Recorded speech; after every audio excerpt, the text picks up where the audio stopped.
you can open ChatGPT with the Option plus spacebar. When you click the Work with Apps button, you'll see a list of available apps that ChatGPT can connect with. To enable this, you'll need to grant permissions either in your system settings or directly within the app, depending on which app you want to enable. Once it's set up, ChatGPT still won't have access to any app until you explicitly select it.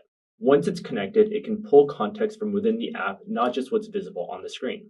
For example, as a developer, I might share the code on my IDE. Let's take a look at how this might work as a developer. I'm working on a checkout page for my new bookstore.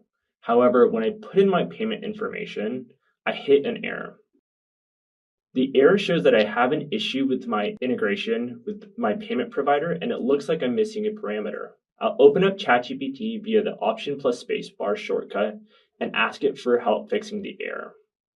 I also know that this error is specifically coming from my checkout page, so I'll click the Work with Apps button, which shares the entire code from my footprint file in my IDE with ChatGPT. In addition, I'll swap out my model to use O3 Mini High. It's a little bit slower, but works really well with coding use cases.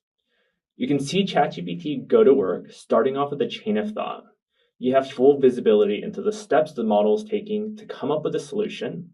And here you can see the progress and even have ChatGPT automatically edit your file within your IDE if you'd like. For this example, let's review the file together first. It looks like I used camel case instead of snake case, which the payment provider requires. So let's go ahead and push the changes.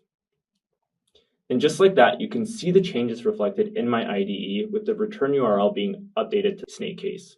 Let's save the code and give that another try.